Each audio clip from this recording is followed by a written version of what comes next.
Good morning, DawgNation. I am Brandon Adams, and this is DawgNation Daily, the daily podcast for Georgia Bulldogs fans, presented today by Engineered Solutions of Georgia. As you know, our long battle with technology continues, but we're trying something new today. The portion of the show we sort of think of as DawgNation Daily is going to be pre-recorded. However, live at the end of all of this, I'll be back to take your comments, recorded same day, all of that, live interaction. So we're pre-recording this early on a Tuesday morning, reacting to last night's national championship game and obviously the arrival of Jayden Maiava, the quarterback transfer coming to UGA by way of UNLV. We're talking about all of that. Connor Riley joining us today, too. So we'll try to keep you entertained on what is otherwise a very messy and wet Tuesday morning here around the Atlanta area and perhaps all across the state of Georgia. So what do you say we get it started? Kind of in traditional fashion, knock on wood that it goes well. DawgNation Daily, the daily podcast for Georgia Bulldogs fans, presented by Engineered Solutions of Georgia, and it begins right now. Today's episode of DawgNation Daily is brought to you by Engineered Solutions of Georgia. Dial 678-ESOG now for a solution to your foundation and waterproofing problems. Presented by DawgNation.com. This is DawgNation Daily, the daily podcast for Georgia Bulldogs fans. Here's your host, Brandon Adams. Quick aside before we get into the main topic at hand. Yesterday, if you live in the Atlanta area, you know that one of the big sports stories was the official firing of Arthur Smith from the Atlanta Falcons. Falcons moving on, trying to find a new coach again. It's the sixth time this has happened during the Arthur Blank era. It seems like it's happened, every couple of years for as long as I can remember. And I was watching and listening to some of this press conference yesterday, and it was just so obvious to me. And if you don't care about the Falcons, I understand this is not your cup of tea right now, but I'm going somewhere as relates to Georgia football with this, that as you're watching this, it is just so painfully obvious. I don't take great pleasure in saying this because it comes across as excessively cruel, but it is just so obvious the Falcons have absolutely no idea how to hire a head coach. They don't have that particular core competency within their organization. And a press conference like that yesterday is really more about trying to obscure that, trying to make the media in the room, the fans kind of watching through the lens of the media. It's trying to make sure they do as much as they possibly can to conceal the obvious truth, which is if you're going back to the drawing board and hiring a new coach over and over and over again every couple of years, you clearly have no idea how to do that. And the same people who've kind of been in charge of this for a couple of decades here, the same process that's resulted in Arthur Smith and Dan Quinn and so and blah, blah, blah. That same process is likely to result in something similar here this time around. The Falcons' chances of picking a successful coach is really no better than chance would dictate. They may flip a coin and it may come up, lucky in heads for them. But the honest truth is they have no particular power towards shaping the outcome that they want. And what makes me say that is that I don't think you want to take competency for granted. The Falcons, I believe, are an incompetent organization. I believe they're one of the least competent organizations in all of professional sports, and that's their kind of cross to bear here for right now. But for the topic at hand that we discuss on a daily basis, Georgia football, I don't think you should take Georgia's competence for granted. It is one of those things that is on full display on a regular basis. And Kirby Smart, as the leader of this organization, is an incredibly competent coach. And obviously, when we think about college football coaches, we're thinking about someone who has more power than just, hey, what play are we calling in a given moment on the field and which players are we putting into the game? The actual leader of a college football organization has so much more power than that. And Kirby's competence on display is so much more than just the game day decisions, personnel-wise, scheme-wise, things like that. And I don't think you should take that for granted. And that's not to say that, everything Kirby does is brilliant, everything that Kirby does is genius. Those of us who do sort of sports talk for a living, there's always going to be an element of Monday morning quarterbacking to this, and any coach leaves some room for debate about this decision or that decision, and perhaps we see a pattern of decisions sometimes that sort of feel like a little bit of stubbornness, whatever else, but you can criticize that, but you can never look at someone like Kirby Smart and say, this is not a competent man. There is clearly a high level of competency here, and Georgia's success, even the contention for championships prior to the breakthrough to win the national championships, there was a lot of competency on display here, and you shouldn't take that for granted. Now, let me give you a specific way in which I believe that shows up here today. Yesterday, you're probably aware that Georgia added a transfer quarterback. His name is Jayden Maiava.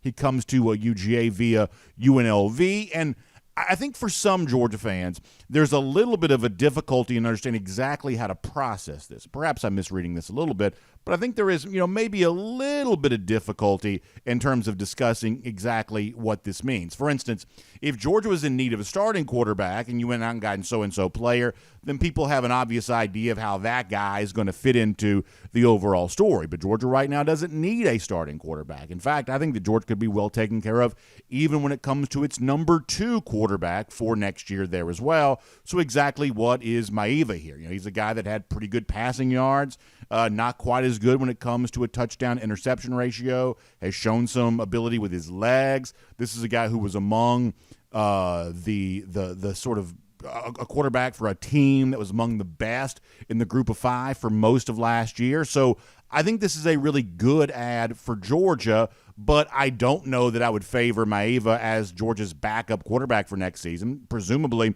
I believe that's probably still Gunnar Stockton. We'll talk to Connor Riley more about this in a moment. He and I actually exchanged some ideas about this on video last night, right in the immediate aftermath of the announcement coming down. I'll rehash some of that for you here.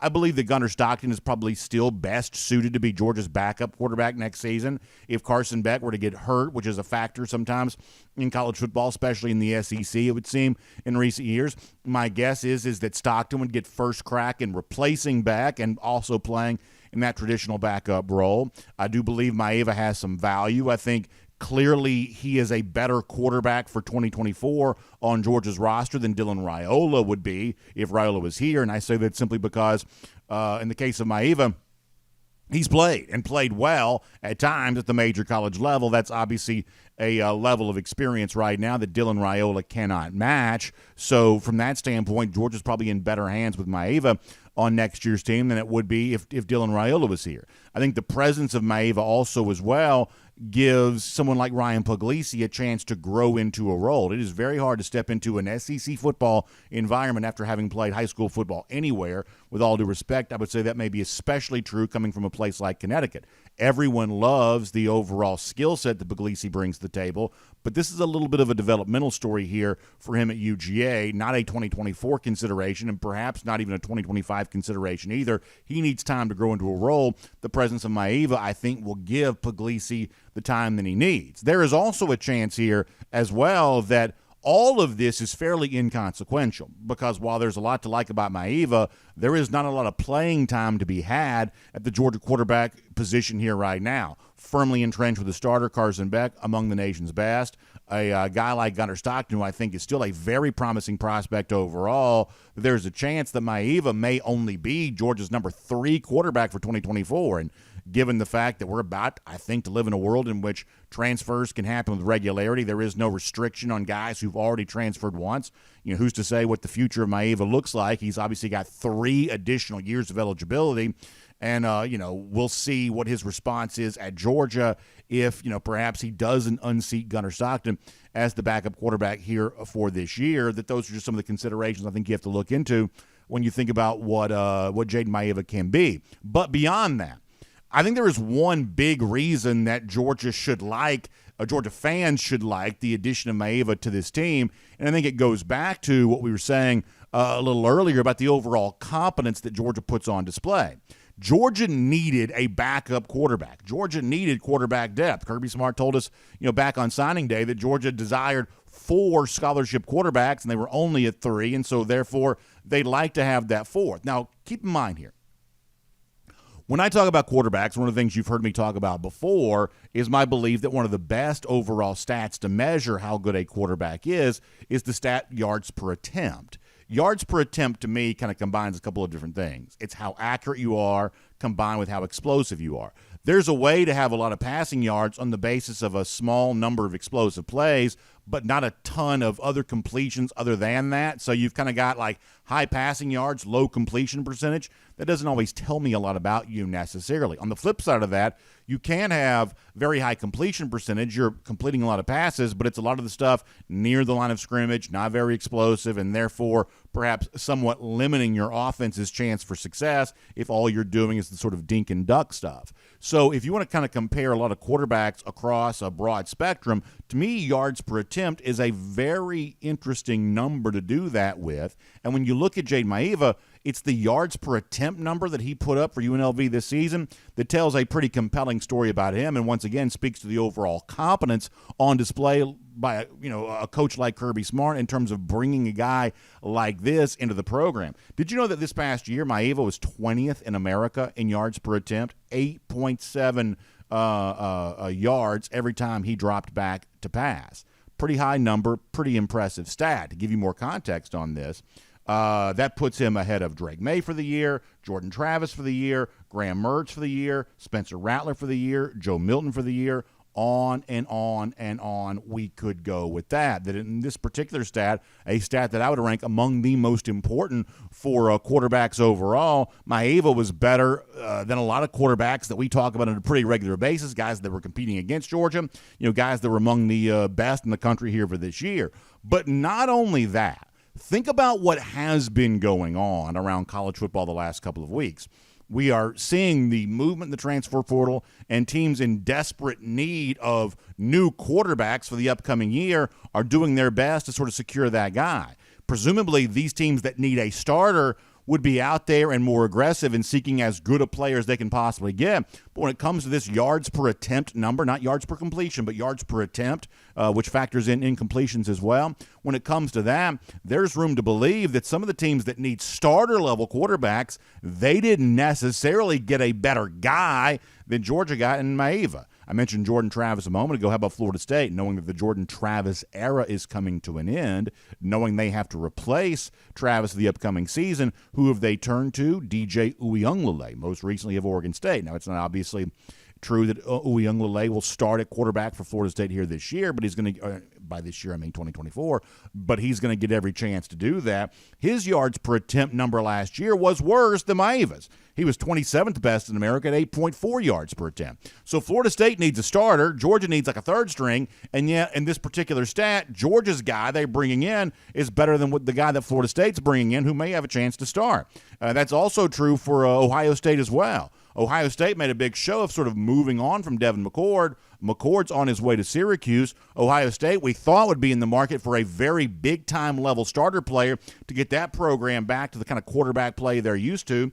But instead, they tapped Will Howard out of Kansas State. Not a bad player necessarily, but once again, to compare to Maiava 20th in America last year, 8.7 yards per attempt. Same stat, Howard just 54th best in America at 7.4 yards per attempt. So all of that is to say this. Kirby Smart's very good at his job. And one of the best ways to demonstrate competency is how you do little things well. And the acquisition of Jayden Maiava, for the most part, is just a little thing. This is a guy who we may never even really see play. And certainly he may never actually start a game for Georgia quarterback. And if he does, that's not likely to come for maybe a couple of years from now, possibly, or something to that effect. And yet, nonetheless, this is a capable player. Nonetheless, this is a guy who, in a season starting for UNLV, had some success. That's what Georgia does. It does the little things well. In everything this program does, competency is always on full display. And Georgia fans should be very thankful to Kirby Smart for that. My name's Brandon Adams, and this is DawgNation Daily, the daily podcast for Georgia Bulldogs fans, presented today by Engineered Solutions of Georgia. We are happy to have you with us, doing the show in a way that feels more like normal than in really any time over the course of the last few weeks, and we're certainly very excited about that. I will give you a quick update if you're joining us here during the broadcast.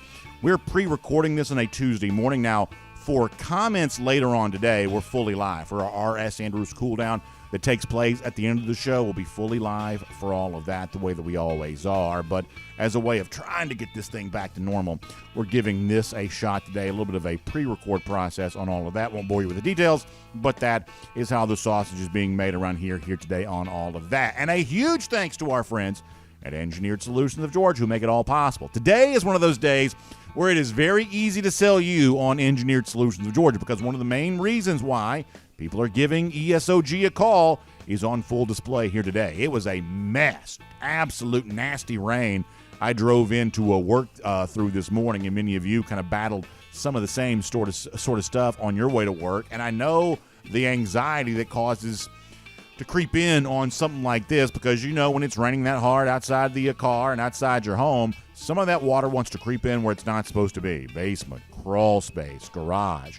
You see evidence of it. Sometimes it's like standing water down there in the basement. Other times it's just sort of the wet spots, the residue, the whatever else. You see examples of where water has been that it's not supposed to be, and all of that a reason to think about our friends at Engineered Solutions of Georgia, because it's not just the waterproofing stuff. How about foundation issues there as well? You see cracks in the brick where it's not supposed to be. You see horizontal cracks sometimes in the sheetrock. All of that major reasons for you to have Engineered Solutions of Georgia on your mind. Now, I love recommending ESOG to you because they are, first of all, proud partners of UGA. I think it's nice to support those who've shown loyal support to UGA. I certainly think that's a fun thing to do. I'm also incredibly grateful for you for supporting Engineered Solutions of Georgia because of how long they've been really great partners to us here on DawgNation Daily as well, allowing us to deliver this show to you on a weekly basis. I certainly appreciate all of that from you and your continued support of Engineered Solutions of Georgia. But in addition to that, there's not just the loyalty factor here. There's also the credibility that comes from doing good work over the course of a number of years and putting smart people to work to help get that done. We talked about competency a little earlier. Well, there is full competency on display when it comes to Engineered Solutions of Georgia because they've got an entire team of engineers on staff ready to help you with your foundation, your waterproofing issues. There's nobody else in our marketplace that can put that level of resource together for you to do that work. So make sure you give them a call. 678-ESOG now. That's 678-ESOG now. Don't forget, Engineered Solutions of Georgia also offers a fully transferable triple protection warranty, materials, installation, and design. All of that covered there. So they're going to do good work. They offer a great value, and it's time to give them a call. 678-ESOG now. That's 678-ESOG now for Engineered Solutions of Georgia. All right, we're going to get Connor Riley here coming up in a moment. We'll talk more about Jayden Maiava with Connor here in just a bit. Prior to that, I want to go around the doghouse and want to give you a quick thought on last night's national championship game, and then I want to look ahead to what's coming next for college football, and this gets pretty interesting. So we get plenty wrong over the course of the months and years. You can certainly chronicle plenty of that. I'm sure many of you have. But one thing we got absolutely right was last night's national title game. We've been saying this for days. The battle between Washington and Michigan was a battle between college football, as people sometimes wish that it was, compared to college football as it actually is. I don't know very many people, neutral observers to a game like this, that don't prefer to watch Washington maybe over Michigan. I think that Michael Penix is incredibly entertaining. Roma Dunze, incredibly entertaining. Washington's penchant for playing kind of close, wild football games makes them really fun to watch. There is a way in which people sometimes, I think, sort of wish college football was a little more like what the Huskies bring to the table. On the flip side of that, though, Michigan is an example of what college football actually is. The same way, Georgia won the last two national championships, and Alabama's been a factor in national titles before that. Michigan has created, to its credit, its own version of that within the Big Ten. And what I mean by that is that Michigan was the far better team on both lines of scrimmage, and ultimately there just wasn't much last night that Washington was able to do about that. And if you watch the game, I think you're aware of that. And I think big picture, this is one of those things that creates a little bit of a problem for college football. If we talk about, and gosh knows that could be a long conversation of discussing, what needs to be fixed, what's not quite right with college football, I would say that one of the underlying issues I see with the sport is the really strong desire to sort of present a version of reality that it doesn't exactly match the total truth. The powers that be within the sport want to believe that there's a big old country out there and there's a lot of conferences that compete and a lot of teams within those conferences, and they've all got a chance. But the truth is, the kind of line of scrimmage talent that Georgia has had, that Michigan does have, that Alabama has had, Ohio State's trying to collect, that kind of line of scrimmage talent's always going to be scarce, and it has a tendency to sort of congregate in a small number of places, the same way that resources do across all kinds of discussions and disciplines.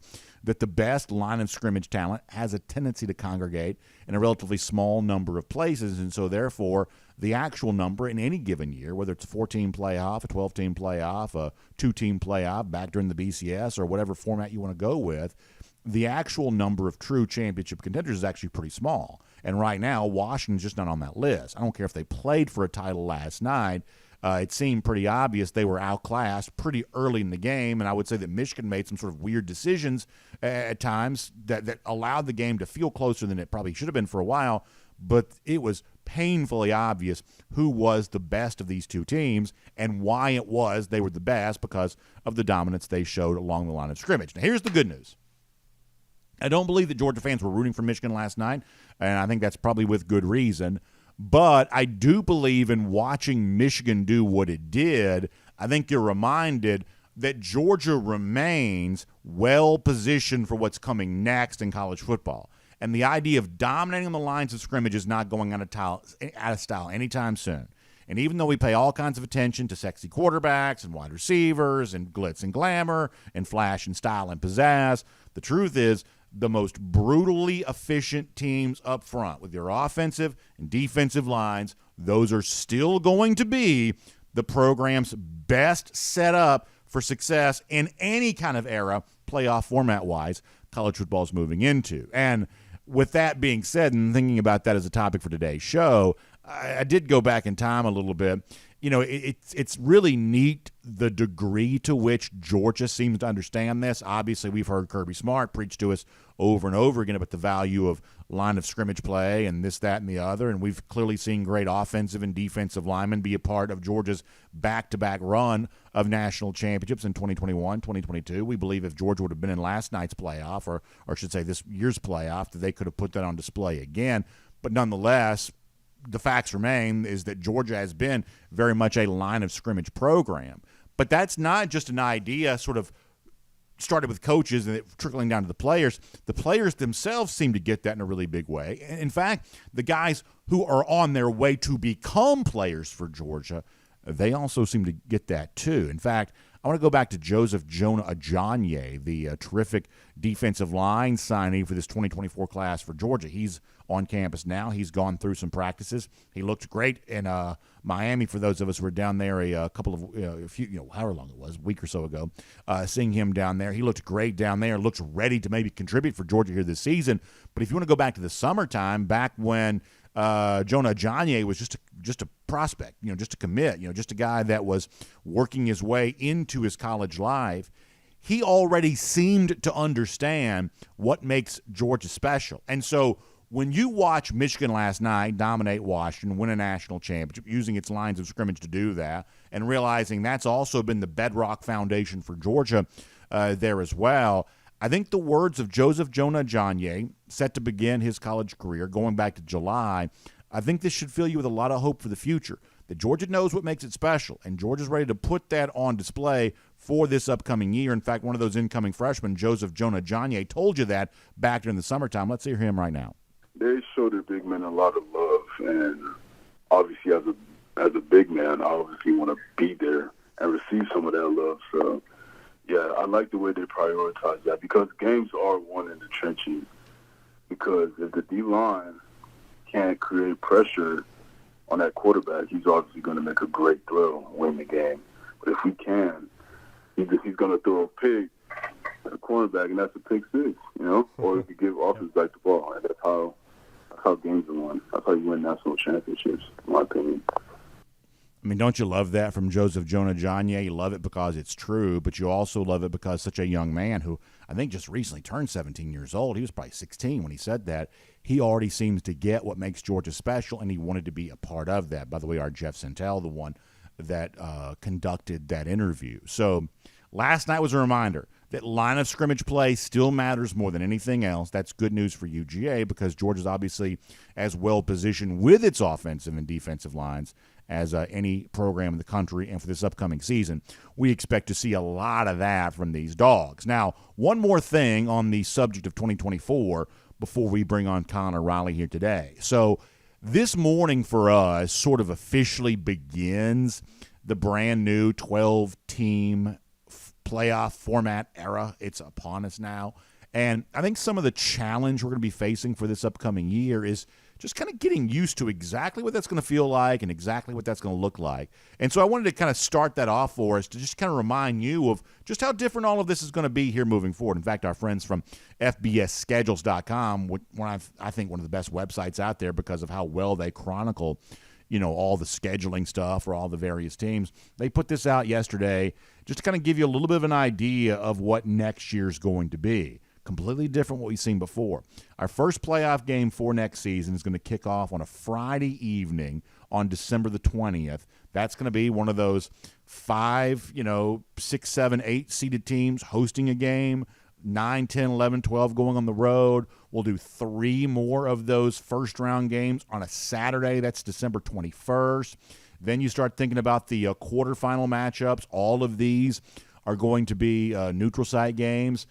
New Year's Eve at the Fiesta Bowl, January 1st at the Chick-fil-A Peach Bowl, January 1st at the Rose Bowl, January 1st at the Sugar Bowl. Those are going to be your quarterfinal games next year. Then when you think about moving to January 9th, January 10th, these are going to be your semifinal games.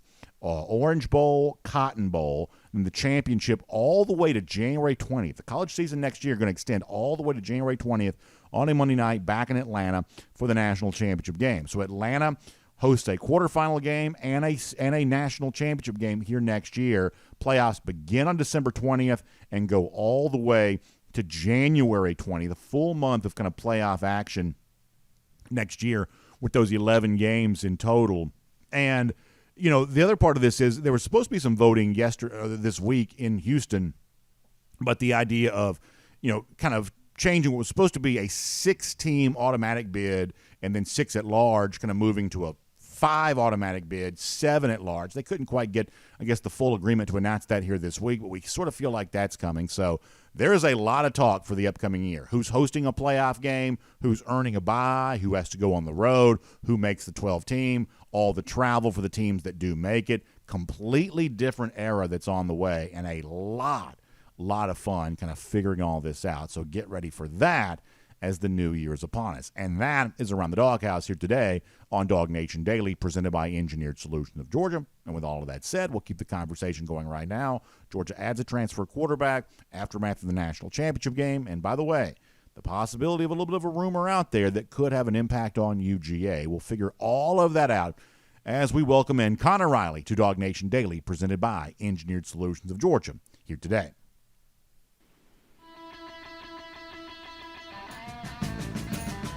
From Athens and across the SEC or wherever the recruiting trail may lead, here's a DawgNation.com insider. And here on DawgNation Daily, presented by Engineered Solutions of Georgia, we're glad to bring on Connor Riley to the program. Lots to discuss with Connor, including what might be next for Georgia, perhaps the offseason. Not exactly set to slow down. We'll find out about that here coming up in a moment. Prior to that national championship game last night, I believe this one played out, Connor, about how you and I both had sort of thought that it might. I discussed this before you joined us. Lines of scrimmage, still the name of the game for success. Michigan far better with both of its fronts. That, to me, was the difference in the game. But how about for you? What was your reaction to watching last night's national championship game? Yeah, I just thought that Michigan was the better team. I think they played a game that Georgia should recognize, or that Kirby Smart would certainly enjoy. It was not, necessarily the prettiest offensive game, but they hit on some explosives early. I think they limited, for the most part, what Washington was able to do from an explosive play standpoint, and they sort of just grounded Washington into dust, especially there in the fourth quarter, winning the game late, coming up with a big turnover. I do know some people, had Keely Ringo flashbacks. Please just get out of here. Alabama was driving to tie the game. Georgia hadn't won a national championship in 41 years, and Keely Ringo scored on the play. Mike Standstill did not. There. But it was a game reminiscent of Georgia, and yet having said all that and watching the majority of that game, if Georgia had gotten the chance to play Michigan or to play Washington, I think they could have beaten both of them. And if you're a Georgia fan watching that game, there was probably parts of you that felt the same way and felt frustrated by that. Yeah. But, if you're most teams, if you're Georgia, your games do matter, and Georgia had a chance to beat Alabama, and they couldn't find a way to do it. Michigan did, and for that, you give them the credit, and that's why they're national champions, and Georgia isn't. Yeah, I think the point you're bringing up is a pretty good one from the standpoint that if you're a Georgia fan, you're kind of left to wonder, oh, man, what my team could be able to do if they're playing this game right now. And on the one hand, that's kind of frustrating. But on the other hand, the style of play that Michigan employs is pretty similar in some respects to what Georgia does. Scarce resources have a tendency to congregate in a small number of places, and good line of scrimmage guys have a tendency to play on a small number of teams, Georgia being one of the ones that hoards more than its fair share. And so while you'll be left to wonder what would have been, could Georgia have been in this year's playoff, you certainly are led to believe that what Georgia does to create its dominance, similar to what Michigan does, that style of play is not going out of style anytime soon. So if you're a Georgia fan, I do believe you take some comfort in that. No, yeah, I wrote in my sort of, was this a successful season story on Monday. There's nothing that Georgia did this season that dissuades from the idea that they're going to be one of the elite teams in college football moving forward. Their style of play is pretty replicable on a year-in, year-out basis. While it helps to have Carson Beck back next season, and I think he's a big reason why Georgia's going to open as the number one team in the country, they're not reliant on a quarterback to carry them in a year-in, year-out way like, say, Washington is. And it'll be interesting to see how Washington goes about replacing Michael Penix with all that he brought to that program. And so I think because of the way Georgia is built, because of the way Kirby Smart has built Georgia, yeah, there are going to be questions each and every year, and there are going to be position groups that fluctuate.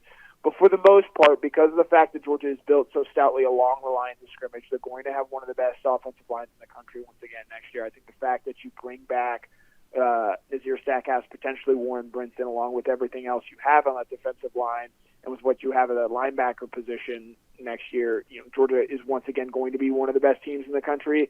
They're, to this point, a consensus number one team in the country to start the 2024 season. We'll see how the offseason continues to shape this. I know Quinshon Judkins, and a PR move that Kirby Smart certainly would have enjoyed, committing to Ohio State the minute that Michigan wins a national title to try and take some shine off of that, I think certainly factors into that there. But overall, anything that we saw from this season, Georgia's not going anywhere. Yes, they still have to get over Alabama. And yes, a 12-team playoff with a more difficult schedule will make the 2024 season interesting. But with the way Georgia is built and with what you saw Michigan do, there's no reason to believe that Georgia can't be in Atlanta next season in the national championship game and possibly winning it once again. You and I last night talked on video about Jayden Maiava, the former UNLV quarterback transferring to UGA. Most of this audience probably didn't see that, so we'll rehash some of that here right now. Spoiler alert, I think you and I both think this is a really the word I've used today is competent. It's a real competent move. This is a guy who had some success, and for Georgia, who needs more quarterback depth, bringing in a guy with starter experience. By the way, the one thing that the other guy, other than obviously Carson, who is the starter, but the other guys don't really have, I think there is a lot to like with the Maiava addition for Georgia. I don't want to make more of it than it is because, there is a chance this also ends up being fairly inconsequential. Maiava may never start a game here with the Georgia program. He's obviously got 3 more years of college eligibility, but you're always glad to have a capable starter-level player, a guy that succeeded at the FBS level, and that's what Maiava is, isn't he? Yeah, I think this is an example of yes, there are some risks with this in terms of, chemistry and how he's going to come in and impact this team, Maiava, but, he could end up being a starter for Georgia, I think, possibly as soon as 2025, unless Carson Beck unfortunately gets injured this year, and let's knock on wood to make sure that doesn't happen. But there's also a world where he never starts a game at Georgia and ends up transferring the second time, and I think, the fact that it looks like we're going to have unlimited transfers moving forward, I think that's Kirby Smart, and this is an example of him adapting to the changing nature of college football and using this transfer portal as a way to get better and add and potentially, again, if Carson Beck doesn't get hurt next season, then we don't hear from Jayden Maiava. But in the event that he does, and look, quarterbacks have gotten hurt. Quinn Ewers at Texas this year missed time, and they needed a backup to come in and win them some games. And, with Georgia playing at Texas next year, Alabama, at Ole Miss, at Kentucky, the more difficult schedule, it doesn't hurt to have a quarterback that in some ways has real experience and can come in. I know a lot of people like Gunnar Stockton. I know people on this team love Gunnar Stockton. Gunnar Stockton has played 55 career snaps, and there's not a whole lot out there. And if he's getting thrust in there in the middle of the season, odds are he's not going to have like a Tennessee Tech or a UAB to sort of warm up with. He's going to have to go out there and play against the Florida, against an Ole Miss, in a big game of consequence. And so if you can bring in a guy in Maiava who started 11 games this last season for UNLV, I think played a total of like 850 snaps, brings real experience at that position, obviously not an SEC level, but has real experience. I think you go out and do that. I think it's telling that USC was interested in him. I think, there are some tools and traits that you really like that Maiava has that he brings to the table. And ultimately, yes, there are some, things that could go wrong with this, as there are anytime I think you bring in a transfer. But with 3 years of eligibility left, you bring in a guy that has a chance to continue to grow within your program. And ultimately, I think that's the biggest reason why Maiava is a Georgia Bulldog. The stat that I gave earlier, he was 20th in America last year in yards per attempt. That's better than Drake May. It's better than Jordan Travis. It's better than Graham Mertz. It's better than Joe Milton. It's better than a lot of quarterbacks that we talk about on this show on a pretty regular basis. That means something to me, Connor. Yeah, he's a guy, and again, you watch Gunnar Stockton in that Orange Bowl game, and he did look impressive at points of it. 6 of 10, 96 yards, 2 touchdown passes, ran for 46 yards. But the way that Gunnar Stockton played in that game, running around, taking shots, that's not a sustainable way to play. And he's pretty different stylistically from Carson Beck and the way that he's both built but also tries to go out there and play. And if Gunnar Stockton is forced into action next season, and I will say, we're talking about Gunnar here and obviously Jayden as well, right now I still expect Gunnar Stockton to be the backup quarterback for Georgia in spring practice, and we'll see how that battle unfolds. But Gunnar Stockton's style of play does not exactly scream someone who is determined to make it through all 15 games healthy. And so I think in bringing in Maiava, a guy 6'4", 6'5", 227 pounds, certainly physically looks the part for this team in this quarterback position, and I think can continue to do things for Georgia moving forward. It's a good place to be and to have a guy like that, and I think it's an example of using the transfer portal. Again, Kirby Smart said this before, quarterback's sort of always a position where if you feel like you need to go in there and grab someone, you can. Georgia went out there and did that with Maiava, and they clearly think that he is a guy that not just can potentially help them this season, whether it be in a depth role or pushing Gunnar Stockton to become a better backup, but long-term as well, someone who could emerge as a starter for this program. All right, so rapid fire on a couple of these things, and then there's one more topic I want to address with you here on a completely different subject. So to rehash a little bit what we discussed last night, it sounds like you and I both are still of the belief that Gunnar Stockton is most likely the number 2 quarterback for Georgia next season. Maiava is a talented player. He's got some experience, but that's not enough for me to jump Maiava ahead of Gunnar Stockton in my perceived pecking order. Do you still agree with that? I do. I think this is where Gunnar Stockton's 2 years in the program helps there. I think the fact, and this is something that maybe hasn't gotten brought up enough, teammates love Gunnar Stockton, and we talked about this on the show last night. I think the fact that teammates on that 2021 team love Stetson Bennett simply more than they love JT Daniels was part of the reason that Stetson Bennett ended up being the starting quarterback for that team down the stretch there. And that is not something to be overlooked. And in reality, Gunnar Stockton knows that Georgia's always going to be bringing in talented quarterbacks. Dylan Raiola, they pushed really hard to recruit. The year before, they pushed really hard to recruit Arch Manning. He knows that a Georgia competition is something that you'll have to live with. And so I think he's uniquely wired to handle that well. I don't think he's going to be all that bothered by Maiava, and I think he knows he's got to go out there and continue to build upon who he is as a player, continue to get better in certain areas while continuing to hone his strengths there. I'm going to be really interested in seeing how he comes out and plays on G-Day. I think between him and Maiava, you're going to see Georgia maybe let it rip, as they usually do in that spring game. And it'll be interesting to see just what improvements he's made as a passer, especially because in that kind of game, one of his clear strengths is his ability to run around and create plays with his legs. Georgia doesn't really allow that in spring games there, so I'll be interested in seeing, how does Gunnar Stockton show improvement as he's functioned from the pocket there. But let's not overlook the fact that Gunnar Stockton's been in this system for 2 years.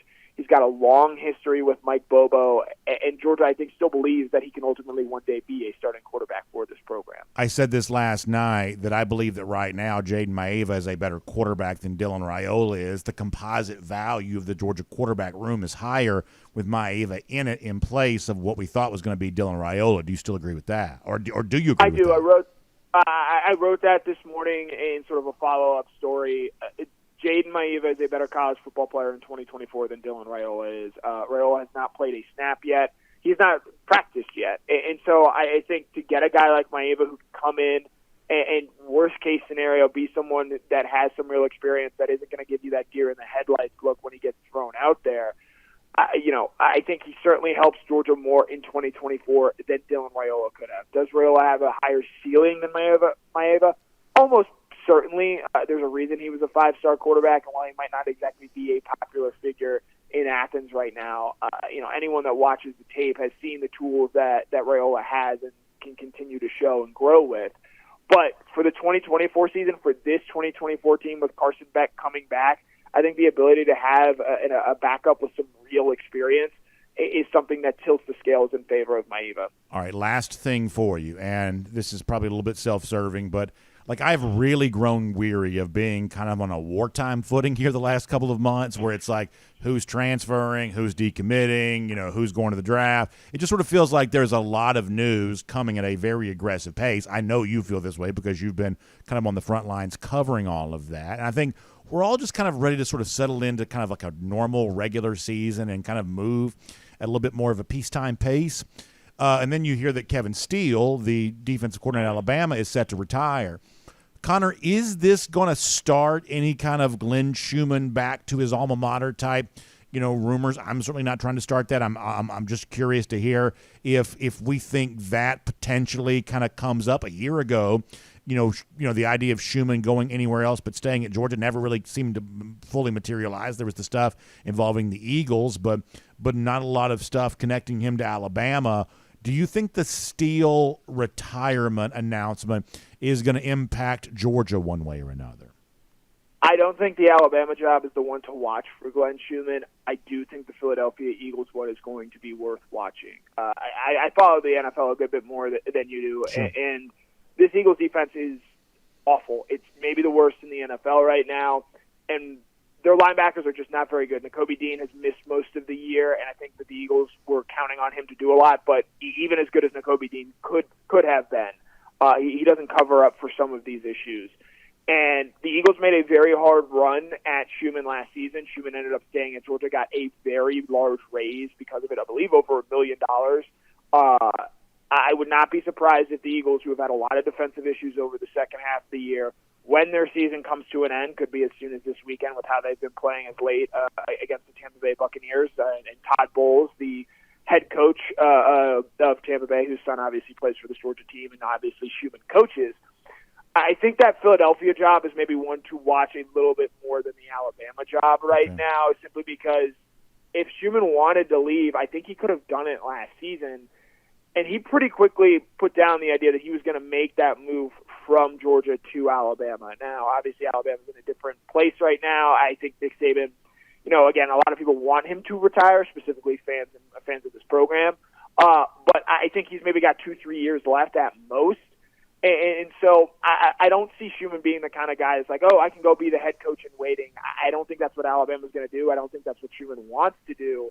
And I think Schumann recognizes he's got a pretty great job right now. I don't think the Georgia defense did a great job against Alabama, specifically attacking Jalen Milroe.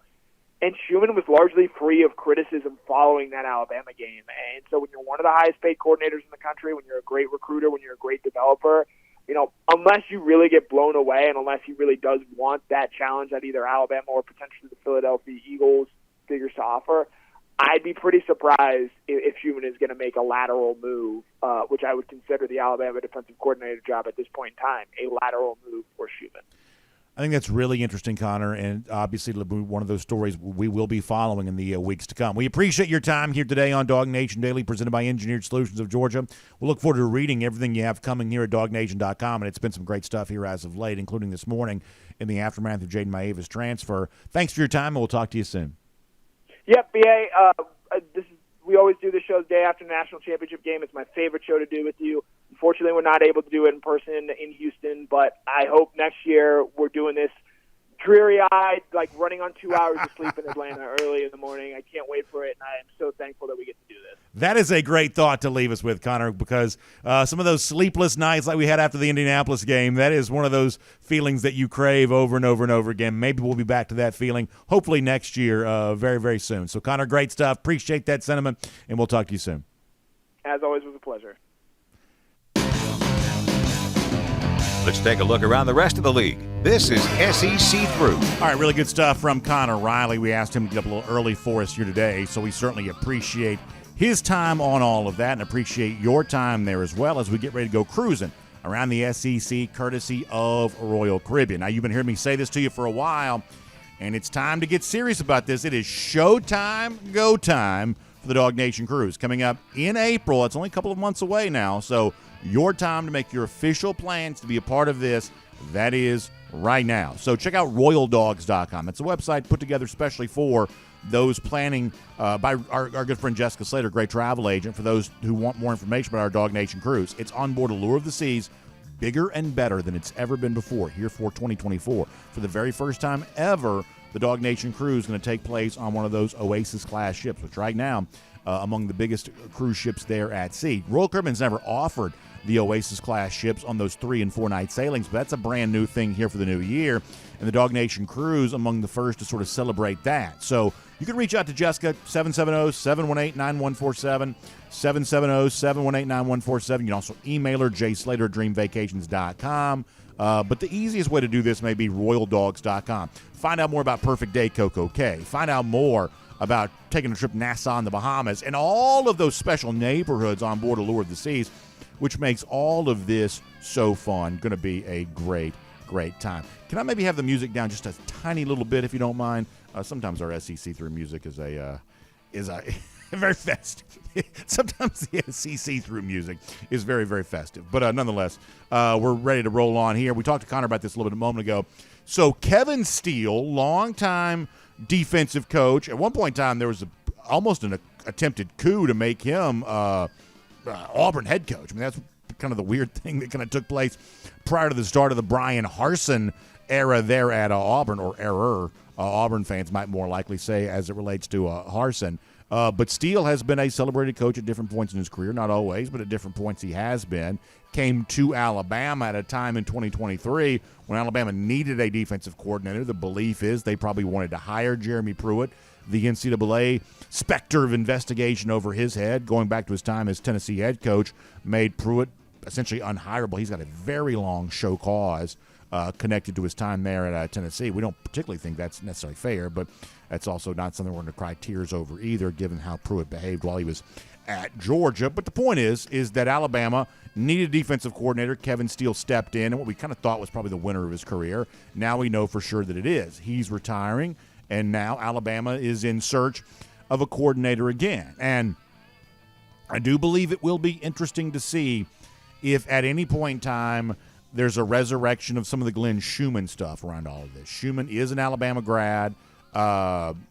Presumably there's a little bit of an attraction for your alma mater there.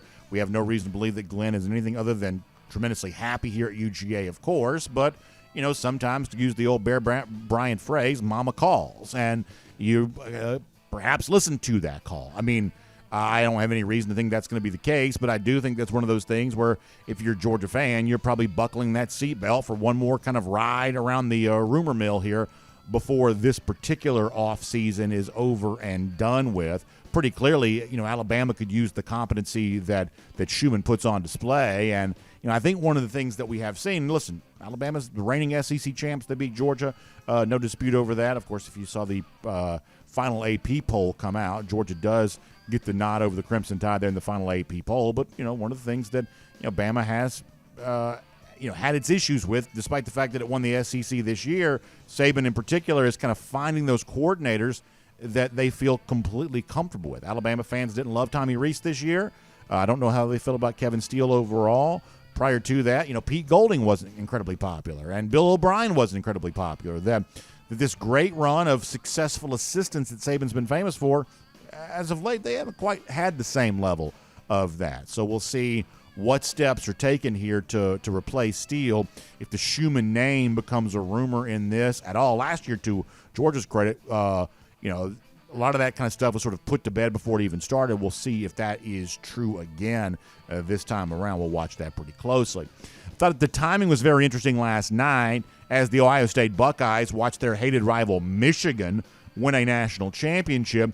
Ohio State did what it could to try to sort of take the spotlight away from the Wolverines, at least as much as they possibly could, by making it official and announcing that former Ole Miss running back Quinshon Judkins is transferring to Ohio State. Now, I find this to be very, very interesting on a number of fronts. First of all, on the Ohio State part of this, what Ohio State has needed, better quarterback play, better offensive line play, and it's almost like is it Pawn Stars? It's almost like the Pawn Stars meme of best I can do is a good running back. And I have to say that that's sort of how I view this of I don't know that Judkins can play left tackle, and I don't know that Judkins can play quarterback. I don't know that Quinshon Judkins, while he's a very good player and among the very best players in the SEC, I don't know how well he does at satisfying the actual biggest needs for the Ohio State program. And for a program that has struggled along the offensive line so much at the moment that Seth McLaughlin announced he was leaving Alabama, and frankly doing so, with some, embarrassment after the way that the Rose Bowl played out, the Buckeyes rushed in to scoop up and grab him because that's how desperate they are for offensive line right now. Is that the kind of thing that you want to do if you're Judkins, to go play behind an offensive line that has struggled as much as Ohio State's has? And by the way, if you're going there for a sizable NIL deal, we're led to believe he probably is, well, gosh, do you have any hope that a desperate coach like Ryan Day, whose job is on the line, is he going to save your carries? Is he going to save your durability? Is his job security and the financial commitment they've allegedly made to you, is that going to cause them to want to get the most out of you at your own expense for your NFL future? If I was Judkins, I would be thinking a lot about that too. His old stop, Lane Kiffin at Ole Miss, Kiffin's clearly got more job security moving forward than Ryan Day does right now, and I think that Kiffin's also got the kind of ability to probably share the wealth a little bit in terms of offensive production and workload in a way that I don't know that Ryan Day is necessarily going to. Now, my final thought about this is that it has kind of been a no-brainer. Well, if you had a chance to be at Ole Miss and go to a place like Ohio State, obviously you'd go to Ohio State. It's a much better program, and in most years it's a much better team. But in terms of the team-by-team comparison, I don't know how true that is for 2024. I think there's some real issues at Ohio State. There's a vibe around that program that's kind of strange. We talked earlier about bringing Will Howard from Kansas State. Is that the kind of move that a possible national champion makes? I would suggest that it's probably not. And Judkins staying at Ole Miss would have played with a better quarterback. Jackson Dart, I believe, is better than Howard, and I believe would have played on a team that has a chance to be better than what Ohio State, I think, sets up to be for the upcoming year. This is going to be a pretty interesting test case. A running back like this, we would presume, looked around and said, well, gosh, you're giving big NIL to this quarterback to come back, big NIL to this defensive lineman to transfer in. Where's my money? I can go get more money somewhere else. But in this particular case, is somewhere else actually better? I don't know that it is. I think a lot of folks will be watching to see how Judkins' decision to move off of the Rebels so late in the process, how that benefits him, or if it benefits him there at all. A couple other stories here real quick. We talked about this the other day. The Blake Baker hire by LSU has been made official, and boy, has it. Baker now becomes at least for now anyway, the highest paid defensive coordinator in all of college football. A lot of success for him with Missouri. Part of the reason that Missouri had the success that it had, and now LSU in desperate need of that. Obviously, the Matt House era was kind of a disaster, and some of that was because of some guys in the transfer portal that didn't quite pan out. But nonetheless, LSU needs better defensive play, and so they do, like a lot of SEC teams do, which is try to steal from another SEC program. LSU successful in doing that. I wonder how much this is going to quiet down if and when Jim Harbaugh does move on. I wonder how much this is going to quiet down any thought that Brian Kelly might be a candidate for that job. That if you're going out there and you're getting, number one quarterback in the class of 2025 committed, defensive coordinator from a place like Missouri coming in, big bucks being spent there, does this end before it even starts? What had been some sort of burgeoning rumors with the idea that Kelly might be a candidate for the Michigan job. worth considering anyway. And then speaking of Michigan, you may have seen Connor Stallions last night kind of put out a tweet in celebrating the Michigan National Championship, almost as if he was taking a bow for the role that he played in all of this. And while Michigan itself is not going to want to discuss this very much, it is going to be very much a hot topic among the rest of college football about whether or not this Michigan National Championship should be viewed as legitimate. And ultimately, nothing's going to happen that probably strips Michigan of its national championship because, frankly, the NCAA no longer has the kind of power that allows it to do that. There really isn't an organization powerful enough to take this from Michigan anymore. But much like, say, the Houston Astros or something like that, ironic that Michigan was playing last night in the city the Astros call home, just because there's no official body to take it from you doesn't mean that it'll be viewed as legitimate in the court of public opinion. And this is one of those things for a long time, perhaps forever. When fans look in on Michigan, they will see some ill-gotten gain along the way towards this national championship. Now, Wolverines fans won't care. They'll shrug it all off. The team itself has also, I think in the midst of its celebration last night, saying there will be no asterisk attached to this. Well, that may be true from a Michigan perspective, but I don't quite think that's true from all of the fans of college football, and not just the sort of scorn fans like Georgia or Florida State or teams like that sort of thought maybe they should have been in the playoff, but just for fans in general. I think there is sort of a widespread belief among the average rank-and-file college football fan that Michigan cheated, and it was benefited by the cheating that it was a part of. And that, I believe, rightly so, will always be a part of the Michigan story. And by the way, speaking of the ongoing story with the Wolverines, what's next for Jim Harbaugh? Also pretty fascinating in all of this, too, but we'll save that for a different day, and we'll make that cruising around the SEC, courtesy of Royal Caribbean. Now, before we wrap up today, I also want to give a quick shout-out to our friends at Mr. Electric, DawgNation's choice for residential and commercial electrical needs. They've been in business for nearly 30 years. They offer repair work, installations, lighting work, and, of course, they're very, very responsible when it comes to electrical safety and all of that. They've got a team of licensed experts, insured electricians, and they offer flat rate upfront pricing there as well, so you get a lot of cost certainty when you get ready to do business with Mr. Electric. That's always a good thing. So, listen, if you need some sort of emergency work done on short notice, they got 24-hour emergency service out there for you, or if you just need a quote perhaps on a larger project is what I mean to say there on that. Mr. Electric's got you covered on all that, and there's a $29 service fee waived anytime they do a repair. So really, really good stuff. They're a neighborly company. They're DawgNation's choice in all of this. So make sure you visit MrElectricAtlanta.com. That's MrElectricAtlanta.com for more on that today.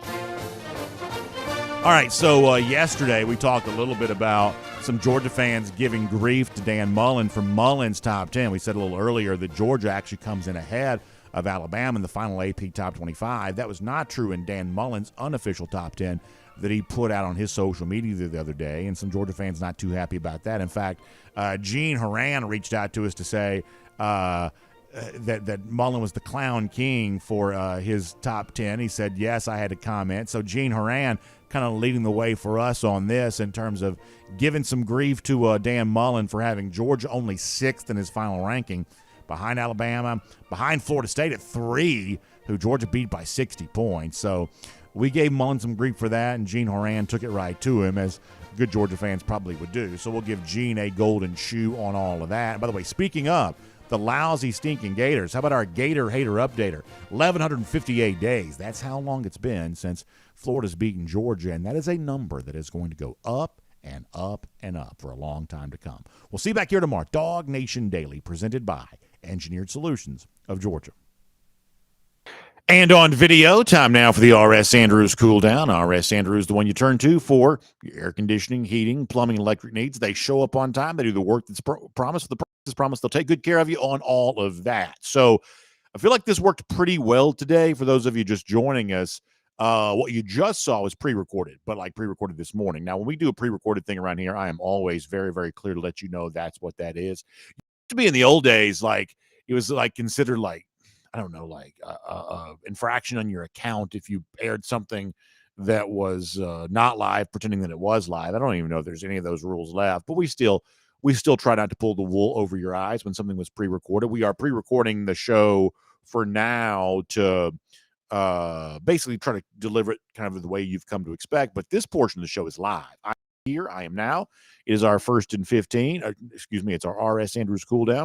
And we're going to take your comments here right now for the next few minutes. Probably not go forever on this because it feels like I've already been at work for 10 hours. But we're going to do a good few minutes here and have some fun on all of that. I'm going to start on YouTube here today. We'll kind of bounce around here just a bit. Eric Carvel, or Carvelli, I should say, checks in to say Mullen's just trying to hate on Kirby because he only beat him one time in 10 head-to-head games. I believe you're right about that. And we said this yesterday. It is kind of funny to me that, Kirby beats up Mullen on the field, then kind of mocks him from press conferences as he did a little earlier this year after the Florida game. And Mullen's only retort on any of this is just to tweet about it. Like, there is nothing more pathetic than that Dan Mullen, who I actually have kind of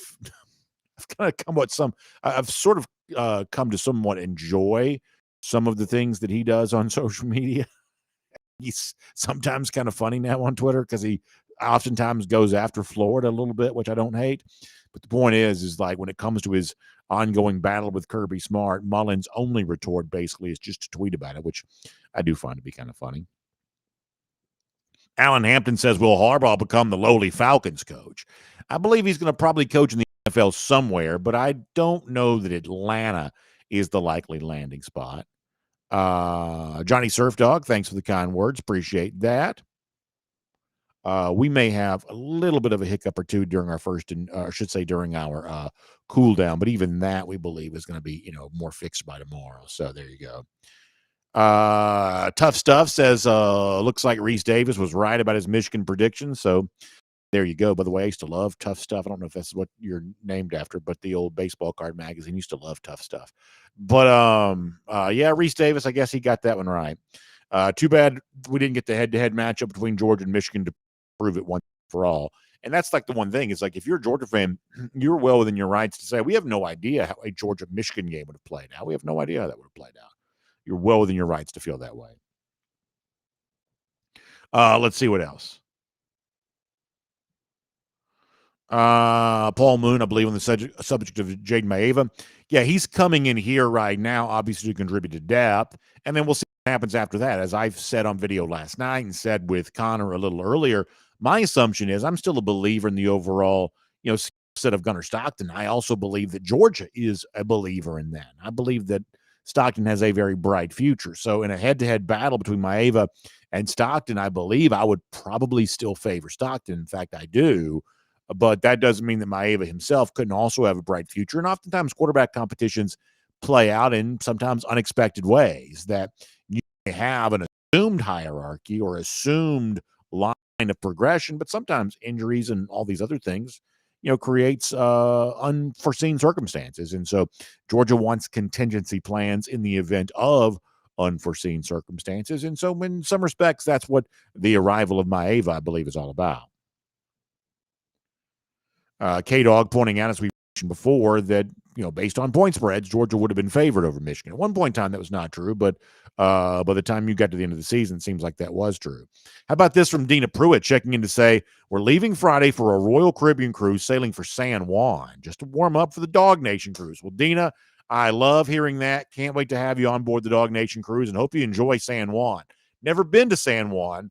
As a port, that's always really fun, too, because if you sail out of San Juan, that can be good access to some of the southern Caribbean locations, which are a little harder to get to if you're just sort of sailing out of a traditional Florida port. So please tell us how much you enjoy that and what that's all about for you and yours. I'd love to hear more about that, Dina. And as I said before, I can't wait to see you on the DawgNation cruise as well.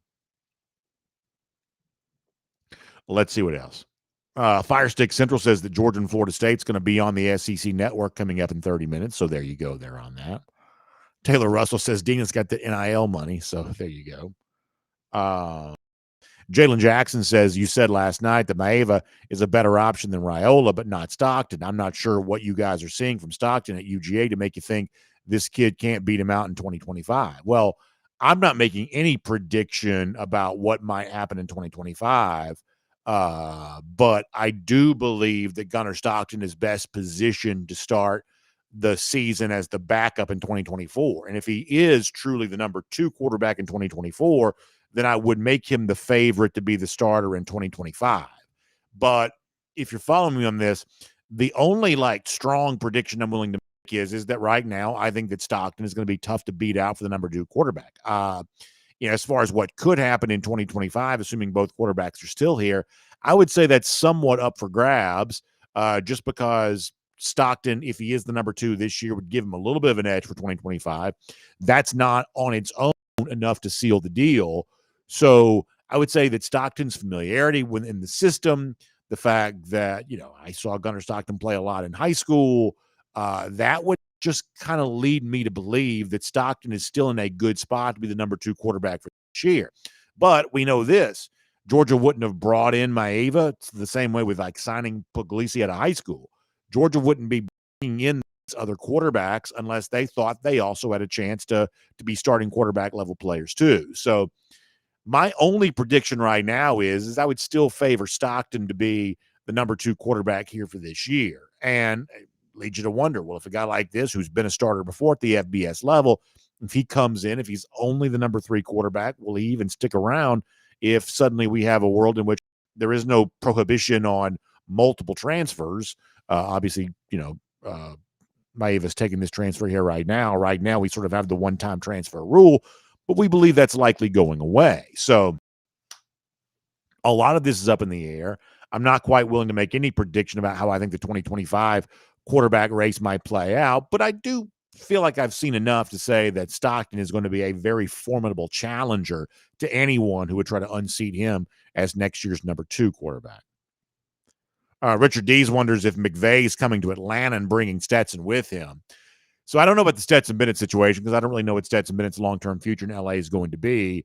But in the case of McVay, obviously the former Marist grad, not a former Marist, he is a Marist grad. I guess once a Marist grad, always a Marist grad.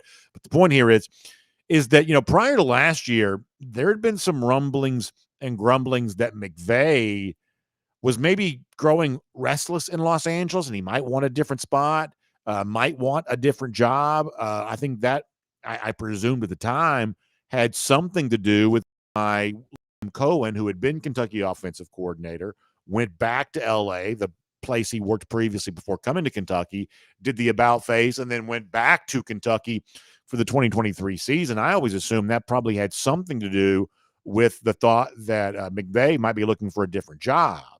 But we haven't heard much about that since then. I do know this, is that McVay is under contract with the Rams, at least for one more year, I believe.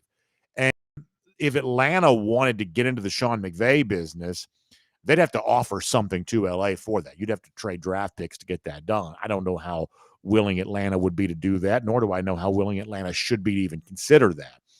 But McVay is obviously Atlantan. He grew up here, and he's clearly a very good coach. I'd put him among the best coaches in the NFL. But if Atlanta wanted to go after McVay, you would have to put a package together to do that. Randy also says, "Is BA our new Milli Vanilli lip synced?" I don't. Am I off with my sound? I am very live here doing all this stuff. PDT says, just like Michigan, let's hold onto that great feeling, knowing it's still better to be a dog. So there's a couple things going on there. A, even when Georgia's not the reigning national champion, far better to be a dog than be a Michigan Wolverine. That's true. Also referencing the idea of holds. I know there was some chatter about some officiating in last night's game. Tim Tebow, I know, spoke up about this. How much of a real talking point is that? I know people were upset on the one big catch late to Roma Dunze. That was negated by a hold. I got to tell you, though, there were what I thought some sort of questionable, there was some very physical pass defense by the Michigan defensive backs against, in many cases, Dunze. There was a lot of that going on. So, I saw some times where I thought that Michigan could have been flagged, but the big play in question on the one big reception by Roma Dunze late that would have given Washington a chance, negated by a hold, watching the replay, I don't know that I thought that was a bad call necessarily. And I guess there were also some people who thought that Michigan got away with a few holds. This is what it kind of always comes down to, and this is true when Georgia plays as well, that if you're a fan of one of these teams, you want to see the game called tightly. You want everything against your opponent called. The average fan just tuning in to watch the game does not feel that way. Now, if you've got money on one side or the other, once again, you want every break you can get from the officials. But someone who just wants to be entertained on a Monday night does not necessarily see it the same way. So, do with that what you will. I guess I was curious to see how much the topic of officiating became a thing today, because I thought Michigan probably got away a little bit a couple of times with very physical pass defense against Dunze. I know there were some issues with holds not called and the one that was called on Washington, but I don't know how bad I thought it was overall. Randy Hall says, I hope that Warren Brinson comes back so Georgia can have a mixture of experience and youth along the defensive line and to get more pressure on the quarterback. Yeah, Brinson coming back would be a big deal. And that mixture of guys who've been here, McLeod coming in, young players ready to take the next step up, a guy we heard from on today's show, Joseph Jonah, John Ye, also his as well. That's maybe your recipe for building an offensive line. That might be, what you need to do to make that happen. Let's see what else. Over here on Facebook for a couple of minutes, and we'll see how it's doing here. Matt Rukavina says Warren could be the next Jalen if he continues to improve. I mean, he would definitely be a guy that you were very happy to have back on this team. I don't know that I put Jalen Carter on him, though, just because Jalen was just such an amazing player, kind of from the word go. You can make a case that Jalen Carter was perhaps the most talented player on the 2021 Georgia defense, not just, his season in 2022 when he was healthy and he had kind of a spotlight to himself. You can make a case that Carter was showing that on a rotational basis already in 2021. So, I think that Brinson's probably in a little bit different category than Jalen Carter, but still in a pretty good category, altogether. Let's see what else. Ryan Walker checks in to say, here's my new mantra for the 2025 Dogs National Championship chase. Let me get this. He says, Dogs own the bins next year. Moving forward, it's going to be known as Little Athens. Screw that Bryant Denny East title. There you go. Dogs own the bins in 25. I like that. So celebrating, and by the way, as we showed you earlier, national championship game next year, January 20th. Very late conclusion to our season next year. And perhaps, as Ryan calls for, a chance to own the bin in 4 different games next season, perhaps.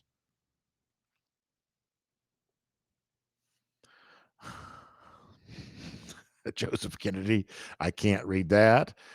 Gary Holt says, I'm with you, BA. If you're going to win, you better be good on the line of scrimmage, both sides. Yeah, Gary, I think that is both reinforced by last night's game and probably an example of good news for UGA, because this is one of the things that Georgia does. And, you see some teams, we talked about Ole Miss. We have talked about Ole Miss using the transfer portal to perhaps get better with its defensive line.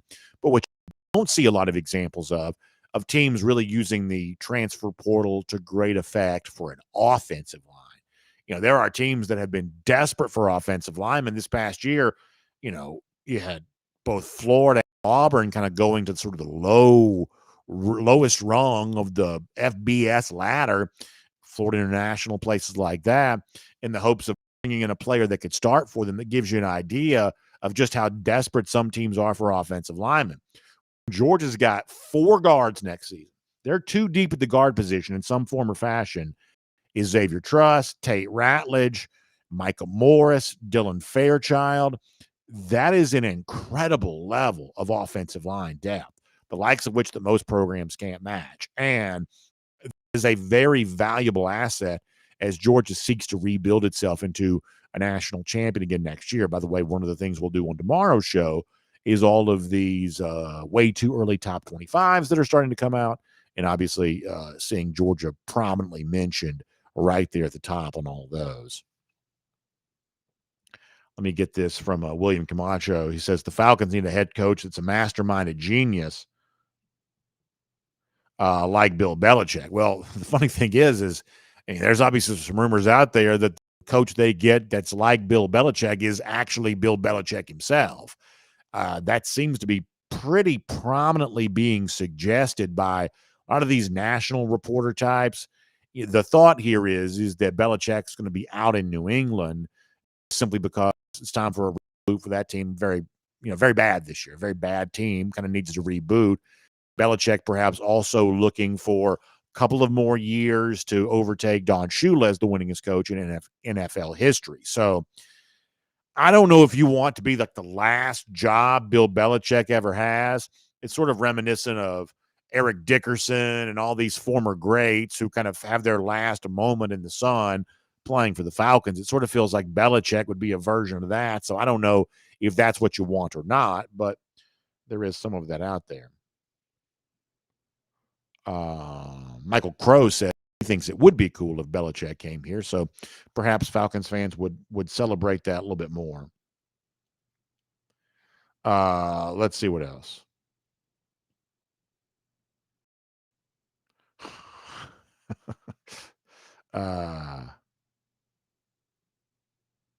Johnny Surf Dog says, like sands through the hourglass, Bama's time is running out with the Saban era. Then it's back to mediocrity. Well, we'll see if that does indeed happen, Johnny. Spencer Clark says, going to get a washed-up Belichick is like getting an old Saban. It is an interesting point. No one disputes, I don't believe anyway, that Saban's probably the GOAT, greatest coach of all time, at least for now, until Kirby Smart gets a little bit more lines added to his resume. But if you're like just sort of random program, would you want this version of Saban in his 70s coming to coach for a couple of more years? Or would you have a little bit more of a long-term thought process in mind? I'd like to think that most programs would be willing to think a little more long-term than that. But maybe the Falcons are desperate enough. They're willing to do this. Let's see what else. Jim Kay says that Bama dominated our so-called highly touted line. I don't dispute the fact that it was not a great day for the Georgia lines of scrimmage against Alabama. I don't dispute that. Clearly need to play better in the bigger games next year, and that's a lot of what this offseason is going to be about, is kind of building that up so that it can happen. Let's see what else. Johnny Bolton also wants to add some serious depth at wide receiver and edge for next year. And that's some of what these transfer portals additions have been, supposed to be for the wide receiver spot. And I think for the edge position, what you're counting on is perhaps it's a position switch for Mikael Williams playing more outside linebacker, giving him a great chance at success. The emergence of Damon Wilson to really see him have a better year 2 in this program than Marvin Jones Jr., a similar level of recruit had in 2023. I think you're hopeful for that. And so it certainly appears for now that Georgia's going to look to guys on its roster for a better play along the edge, and that works out. Spencer Clark says that Missouri coaching staff is underrated, and to a certain extent it probably is, although keep in mind that they did lose Blake Baker, their defensive coordinator, to LSU for a big raise for Baker, making him for now highest paid defensive coordinator in the sport. Let's see what Jennifer Stevenson Fleming says, checking out, getting off here, need to load up my daughter to head back to school before the rain comes. Oh boy, it's been a lot of rain here today, depending on where you are. All right, final comments here. Chris James says that Todd Monken leaving was definitely a detriment to the three-peat. Some questionable play calls against Bama in the SEC title game. Look, there's no doubt that Todd Monken was a great offensive coordinator, and there's no doubt a guy like Mike Bobo, who I thought for the most part had a very good year. There's no doubt that when you replace a guy like Monken, you got shoes to fill. And I'm not going to sugarcoat it. Georgia needed to score more points against Alabama than it did. We said that about Georgia to begin the season. When they were coming up short of 30 in games like South Carolina, we just said, hey, Georgia's got to score more points than this. And if they were going to score at the same level they had in the Monken era when it came to the postseason games, they had to lay the groundwork for that by just scoring more points against SEC opponents. Well, after that, Georgia did go on a pretty big barrage of scoring, but unfortunately could not match that in the game for UGA that ultimately ended up mattering most. So I think that Mike Bobo had a good year, but I also believe that Monken was a great offensive coordinator, And I believe his greatness was truly demonstrated in how he performed Michigan game in 2021, LSU game in 2022, obviously the TCU game in 2022, the Ohio State game in which Georgia was in a shootout, a fight for its life. That's the kind of game at one point some people would have wondered, well, can Georgia really win a shootout if it needs to? Well, Georgia showed you in that situation that it definitely could. And so I don't dispute that obviously next year when Georgia gets into a really big game, having the ability to kind of go back and score points at the same kind of rate that Todd Monken's teams would have, I think I think that's a very reasonable request for Georgia to kind of match some of that scoring, because if you come up short of 30 points, then you're going to probably be on the wrong side of the win-loss ratio as well. All right, final comments. Back over here on DawgNation.com one more time. Roger Hall says, I was a huge Bobo detractor due to his history under Rick, but he didn't cost that game, not him alone anyway. Monken was better, though. Yeah, I think overall my belief is that Mike Bobo had a very good year for Georgia offensive coordinator, and I think that he needs to have a better game in the biggest games that Georgia plays next season. I think that there are probably a couple of different layers of truth in the overall Bobo story. Let's see what I'm also someone who believes that, generally speaking, that Mike Bobo is perhaps more successful in his first go around with this program than some of you do, but at this point in time, that's sort of well-traveled ground. Billy says the Falcons wanting Kirby rumors. I know that kind of stuff's out there. That's for the most part just being pushed by people who are just trying to throw something out there to see if it sticks. I am not one of these guys that says never when it comes to Kirby Smart one day coaching the NFL. I think that sometimes the challenge of doing it in that league becomes too great to ignore. Would not surprise at some point in time over the course of the next 15 years, we have a discussion about that. But I don't take seriously at all the idea that Kirby would consider the NFL right now, not with as hard as he's worked to build all this up at Georgia. I just don't think so. So you'll see a lot of this stuff pop up. One of these days it may be real, but I don't believe it right now. Randy Hall says, how about predictions for next year's playoff? Who makes it? I'll take Georgia. I'll take Texas. And I believe there'll be one more. I wonder if it's more likely to be Missouri than Ole Miss. I'm just throwing this out there. I'm just trying to play the contrarian game. Georgia and Texas are the easy two. I believe there'll be one more. And, this is where it could get a little, weird. I don't know that it's Alabama right now. I don't. I might be looking to take a stand against Alabama a bit for this next season. But obviously that's going to be the most common games, Georgia, Alabama, Texas. But I believe I would look elsewhere from Alabama, and you're left to wonder, okay, well, teams that are going all in the hopes of taking advantage of the expanded playoff, like Missouri, like Ole Miss, I wonder if there's room for a surprise within all of that.